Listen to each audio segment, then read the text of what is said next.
Welcome, everybody, to another episode of Conversations That Matter. I'm your host, Alex Newman. And just when you thought the government indoctrination centers could not possibly sink any lower, I mean, it's not enough that they're teaching our kids to hate God, to hate their parents, to hate their families, to hate their country.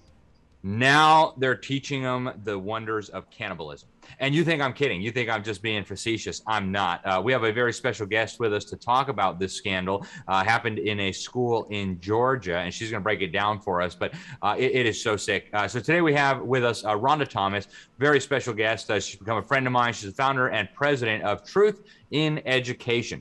She's been working very closely with legislators in Georgia, dealing with education, this crazy racist trash, also known as critical race theory. She's been doing this for decades in Georgia, working through the legislature, lobbying, trying to get good things passed and bad things stopped. She's also a member of the Protect Child Health Coalition. They're having a big conference up in Ohio next weekend. So Rhonda and I will both be there. But so much going on, guys. And so I want to introduce you to Rhonda. She's actually a returning guest. But Rhonda, thank you so much for coming on the show today. And we had gotten some emails about this as well. But tell us what happened in this school in Georgia with this grotesque lesson. Well, Alex, I do want to give credit to Protect Student Health Georgia because they were the ones that received this first and shared it with us. So I want to make sure that. But very excited that they shared it with us, Truth in Education. But this was actually supposed to be satire. Can you imagine using cannibalism as satire for high school students? So there's a school, Richmond Hill High School in Georgia. They wanted these students to create a business model that basically raising and eating human babies to solve the world hunger problem. And so they actually had to come up with a plan for mass production, distribution, and target market. So this came to light because some of the students got very upset, and so a parent actually submitted this. But this was being taught as satire again in an English class. This was an example. So because the students were so upset, we found out about it, but we really want to make sure that parents are aware that this is trying to normalize cannibalism. We're seeing it in Hollywood, right? With the Katy Perry and the Netflix movie they did with Madonna and Drew Barrymore. So there's a lot going on. But they actually went through step by step. Let me tell you what they had. This is not part of the curriculum. We believe a teacher actually brought this in. But one of the first things that they start with is when you first give us your child that you unfortunately cannot keep, we will take them from you. Do not be worried. Your baby is in good hands.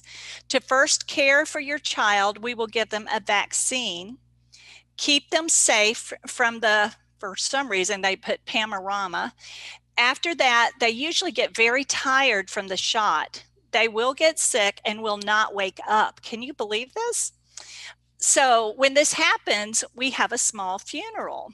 And after that, in capital letters, we feast. Since the child has passed, we don't need to take up any more land for cemeteries. So we slap them on the grill and cook their flesh and make delicious hamburgers. They taste just like the real thing. Oh my gosh. Then they go into their business plan of mass production. For mass production, we would encourage the US government to create a business negotiation with China about trying to reduce their population by donating children to our government. We also take all children from organizations, including foster care.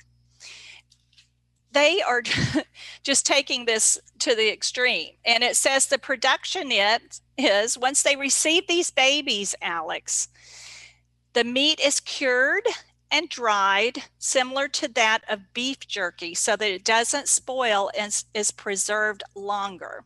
And then they refer to having a Dahmer's mini camp. You are what you eat. And the target market for this is low income, poverty areas and countries. So once again, we are going after areas in our country. We know that Planned Parenthood, right, has always gone after the Black population. And so to me, this feeds right into that. They're normalizing again cannibalization.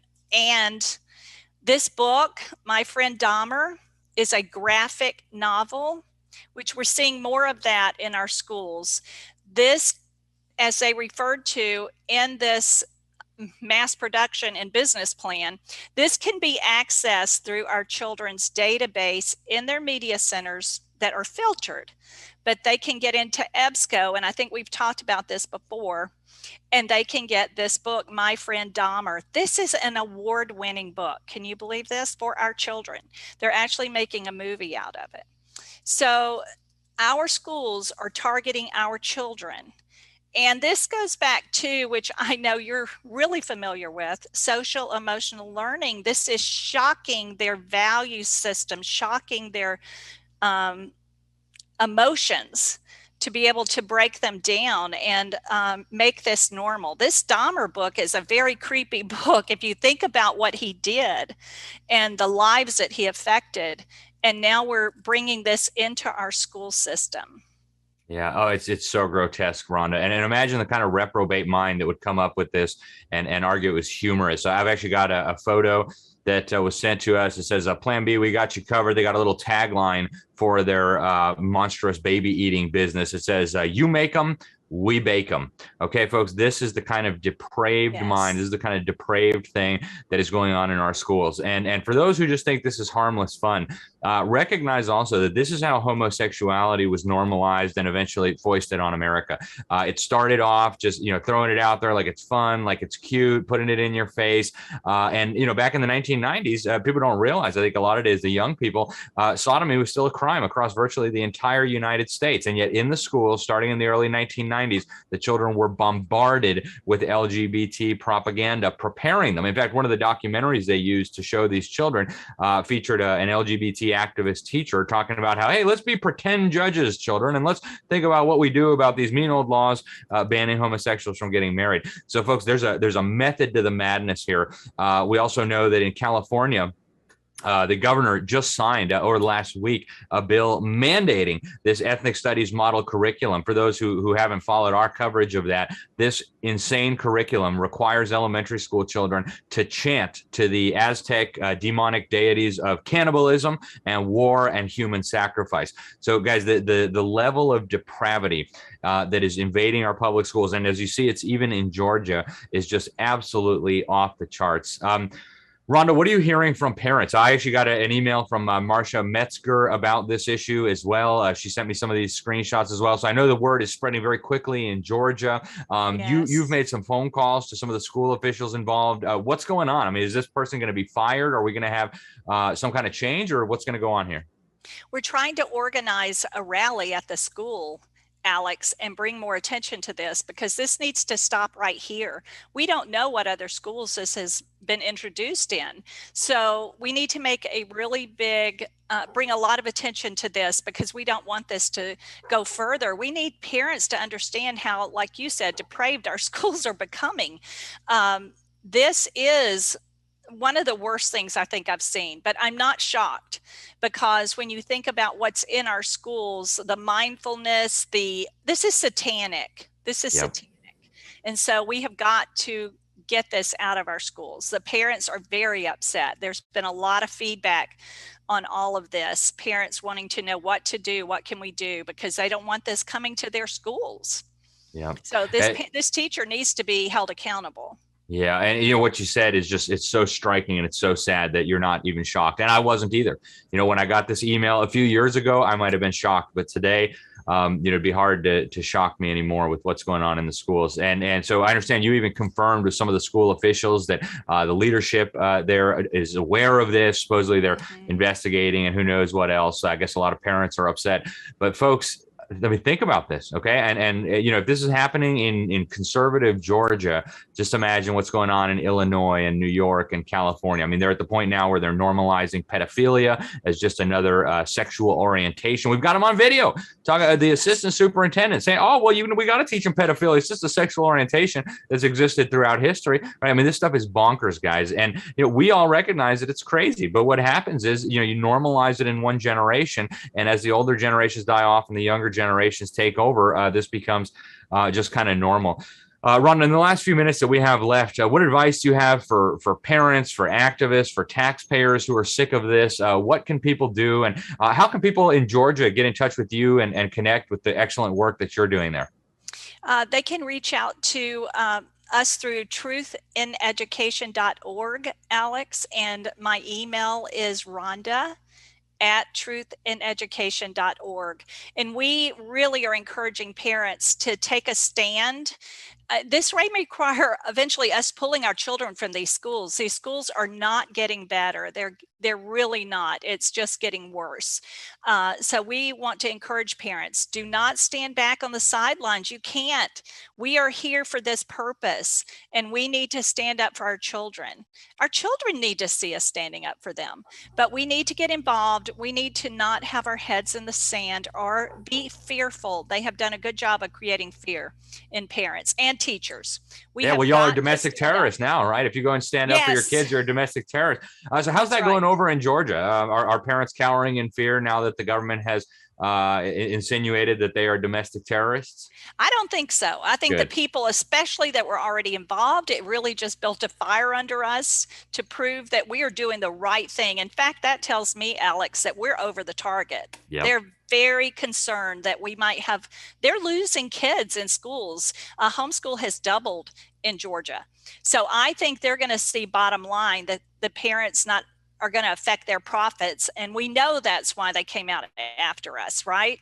Because of Panorama and the money that's involved in that. Our children are for profit. They're not even looking at our children as great creatures of God. They're just looking at them as, how can we make money off of them? And so we need to make sure as parents that we understand that, and that we do not let that happen, and we do not cower back, because if we do, they're going to feel stronger and more empowered. We need to be empowered, and we need to stand up for our kids. Yeah, absolutely. Well, Ron, I want to thank you so much for speaking out on this. Thank you for helping to get this information out there. Folks, her website, truthineducation.org. If you're in Georgia, if you want to get connected, that's one way to do it. And folks, just let it sink in. All right. What kind of a mind thinks it's funny to get students in a school to think in terms of turning babies into food? I've got a baby. He's probably in the kitchen right now with my wife. What kind of monster would think that there's anything funny or cute about that, folks? It's time to wake up. These are our kids on the line.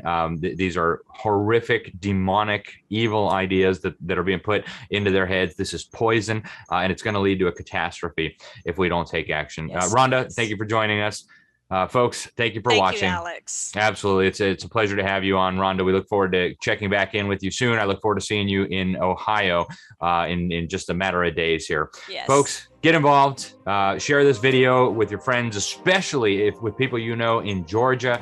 But recognize this is not unique to Georgia, guys. This is a national scandal, what's going on in these so-called schools. And if you don't get involved, it's going to get worse. Thank you guys for watching. Alex Newman here, Conversations That Matter for the New American Magazine. Till next time, God bless you all.